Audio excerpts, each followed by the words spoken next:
as in the days of Noah, the ways of Sibyl and Mithra have arisen anew, and in worldwide acceptance, the worship of pagan gods and goddesses has become so widespread that the worship and understanding of the one true God has gone to the wayside. And even believers have this mistaken identity that they can carry on the principles of Sibyl and Mithra and still follow Jesus. You can't do it. Well, millions of children each year are sacrificed. Some of them, well, most of them to Moloch, but nearly all of them to Sibyl.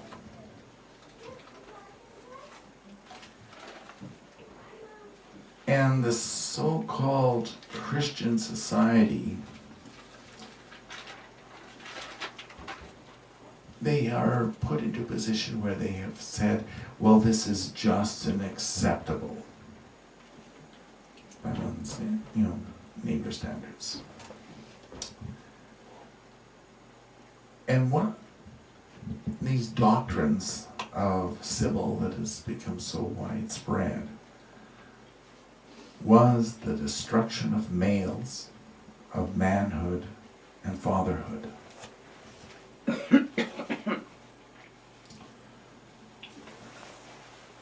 All forms of reproduction, genitalia, was considered evil and needing to be destroyed in both men and women. And that's fully accepted today. Whether it's done through acceptance of all these alternative lifestyles or sexual practices, it's still the destruction of manhood and womanhood.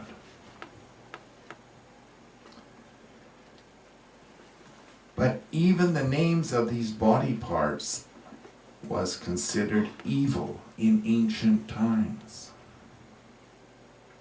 That's why they removed them.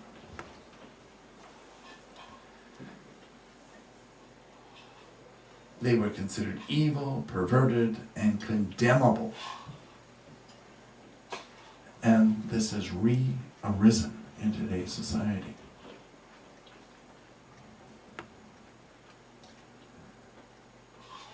A penis had to be called by a deceptive or perverted name, like a dick or a sausage or Mr. Wiggly or Mr. Pud or Little Pud or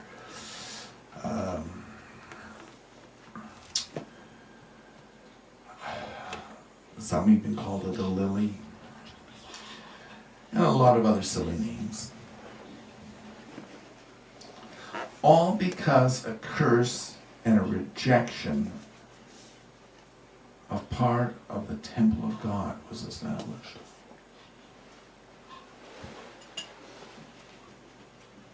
We have forgotten that God made mankind in His image and His likeness. He made the male and female. Amazing as that may sound.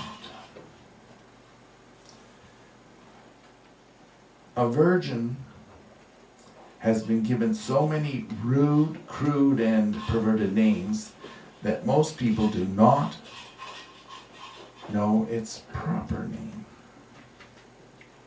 Again, we must emphasize that all such names are designed to degrade and make it demeaning to even discuss the basics between generations. Each generation gets more twisted because there's no communication between of what's right and what's wrong regarding sexual individuality. And this has created a generation gap. When a fear develops over the body that God has given you, then one's fears cause self-rejection and self-condemnation. This leads to an inordinate interest in the rejected part, or the private parts as possessed by others, and a need to experiment with all sorts of sexual activity outside of marriage. And it's amazing what goes on. I've had in counseling a young man that when they had door handles on cars, he had to have sex with each car that he went by at night.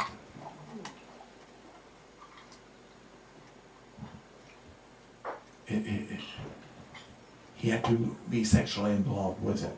May not have had an orgasm, but he had to be sexually involved with each car that he went by that had a door handle, that had the loop handle.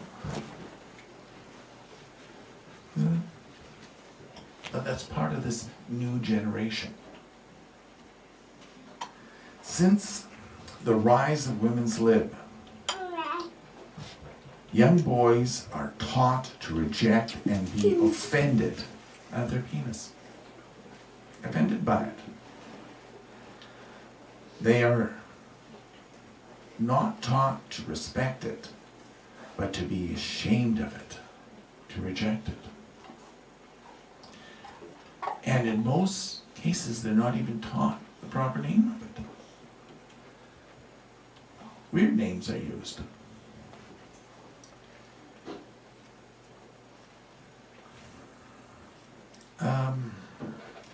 I've seen this manifest in a 24-year-old who was taught never even to look at it. He had to keep his eyes closed when he needed to urinate, or even change shorts, or have a bath, or shower. He had to keep his eyes closed. Because that was an evil part of his body. Evil. A part that God put there, made in the image of God, was evil. That's saying God is evil. You realize that. And that's totally perverted.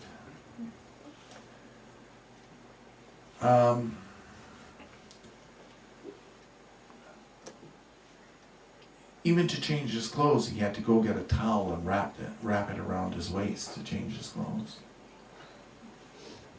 Okay. But the perversion in this young man over it was unreal. Okay. You see, he was taught he couldn't look at his, but he wanted to go see everybody else's. The perverted and psychotic state of mind of this young man will only be healed by Jesus in the great resurrection. There's no way that it can be corrected at this time.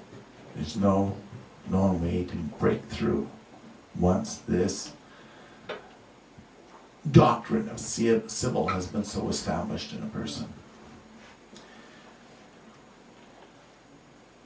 He had been told that his penis was evil and that he should have been born normal like a woman.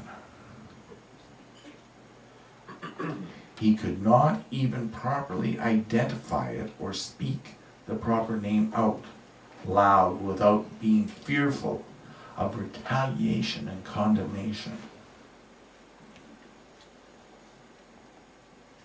You know? He used to be whipped for hours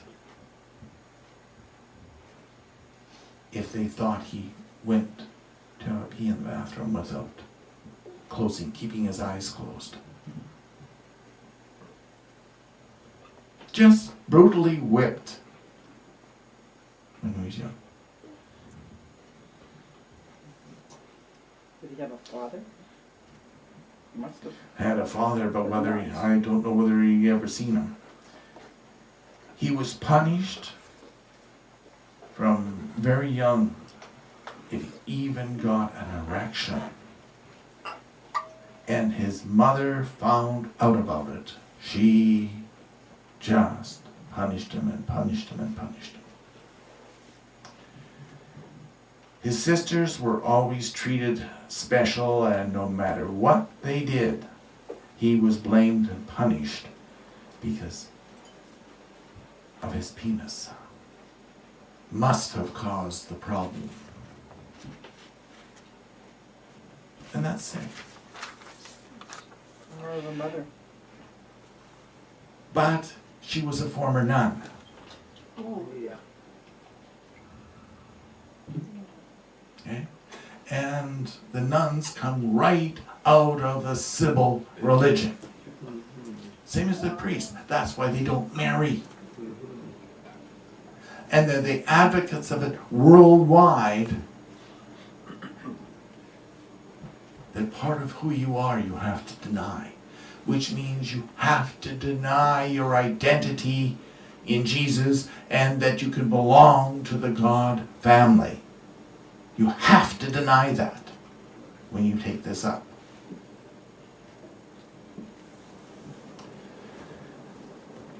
Jesus said that in the last days conditions would be as perverted and evil as in the days of Noah, just before the flood washed it all away.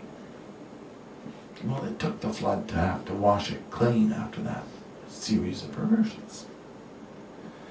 When we look at Genesis 1:27, and God created man in his own image. In the image of God, he created him, male and female. He created them. Why? Because they were to be creators. What God made in his image was good and not evil. And in Genesis 1:31, and God saw all that he had made, and behold, it was very good.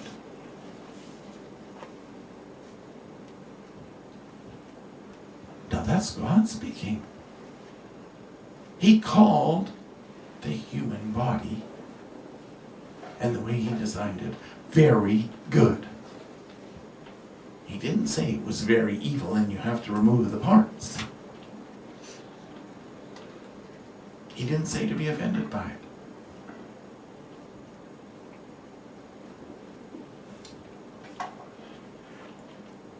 And almost as an advance warning for our day, Jesus warns believers to, shall we say, destroy all the places of pagan worship and not to set up idols to demons and false gods. Then he says in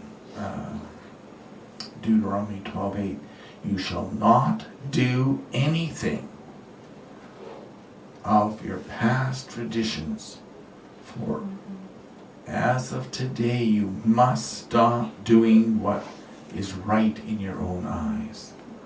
Well, condemning the body has become right in people's eyes. Well, you just can't tell that that's what God wanted, you know. They have all sorts of weird things. The practices of Symbolism and Mithraism and many other defiant religions are designed to lock you into evil practices so that what is good in God's sight is evil in man's. And there's a warning, I think it's in Isaiah. Don't call what is good evil and what is evil good. Isaiah 5. Isaiah 5, yes. Looking at the penis as evil or teaching a disrespect for it is pagan and evil. Remember what is said in Deuteronomy 14:2. So you are a holy people to the eternal your God. And Jesus has chosen you to be a people for his own special treasure or possession out of all the peoples who are on the face of the earth. Did any of those statements state that having sexual genitalia of any kind is wrong? No. See, under Sibyl, women were had to remove their breasts.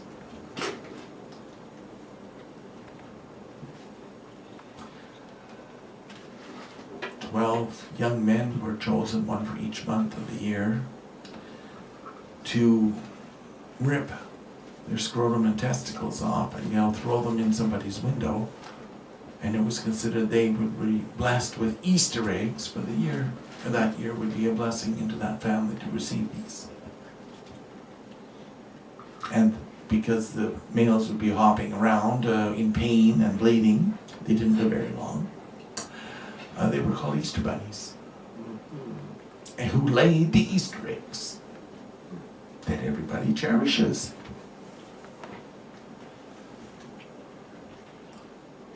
No idea why. You are not to remain,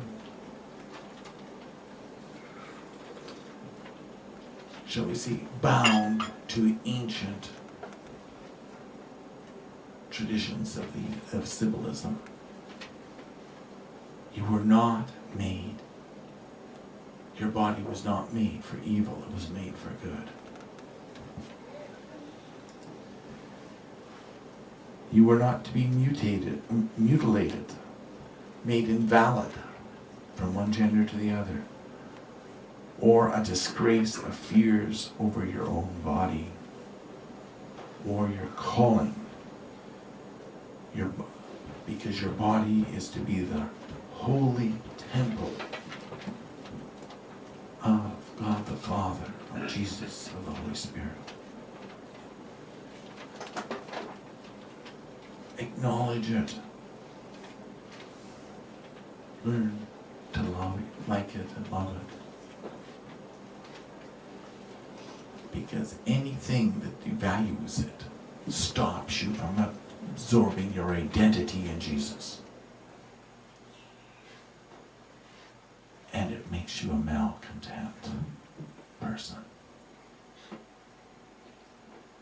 So in closing, we bless you all with the grace to change and shed the pagan ways that stop you from being who you were meant to be.